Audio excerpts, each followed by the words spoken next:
जय हिंद. मी सहाय्यक पोलीस अधीक्षक पंढरपूर उपविभाग.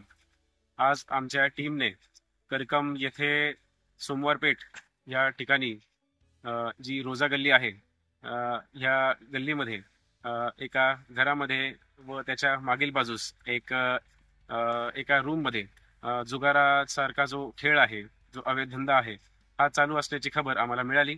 त्याच अनुषंगाने आम्ही टीम तयार केली आणि त्याच अनुषंगाने आम्ही ती टीम येथे रवाना केली आणि या ठिकाणी गराडा घालून आम्ही येथे कारवाई केली आहे. आणि त्याच अनुषंगाने ह्या जुगाराच्या कारवाईमध्ये एकूण 14 आरोपी आम्हाला आढळून आलेले आहेत. त्याचबरोबर रोख रक्कम ज्याची किंमत अंदाजे 41,430 रुपये अशी आहे. त्याचबरोबर आम्हाला 7 दुचाकी वाहनेही आम्हाला या ठिकाणी जप्त करण्यात आली आहेत.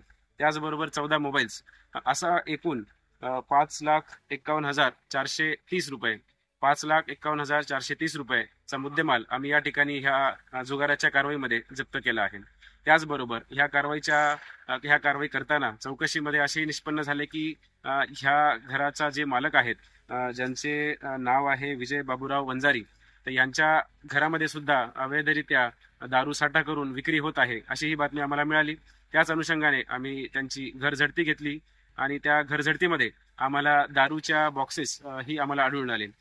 टू बी स्पेसिफिक, टँगो पंच याच्या 6 बॉक्सेस व 12 बॉटल ज्याची किंमत अंदाजे 23,616 रुपये आहे. त्याचबरोबर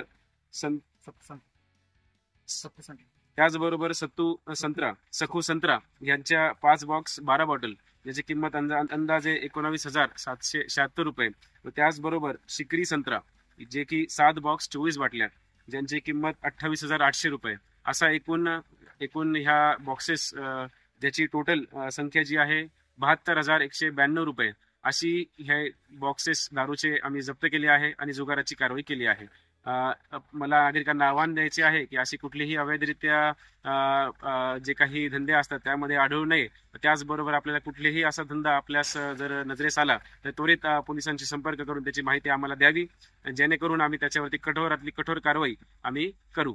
त्याचबरोबर ह्या जे काही 14 आरोपी आम्हाला मिळाले आहेत यांच्यावरही कठोर कारवाई करून आम्ही असे जे काही अवैध कृत्य आहे ते होऊ नये त्यासाठी आम्ही नक्कीच कारवाई करणार आहोत. त्याचबरोबर मला सर्व अशा व्यक्तींना आव्हानही करायचे की असे कुठलेही अवैधरित्या धंद्यांमध्ये पडू नये, नाहीतर आपल्यावरती आपली गय केली जाणार नाही आणि कठोरातली कठोर कारवाई आपल्यावरती होईल. धन्यवाद. जय हिंद.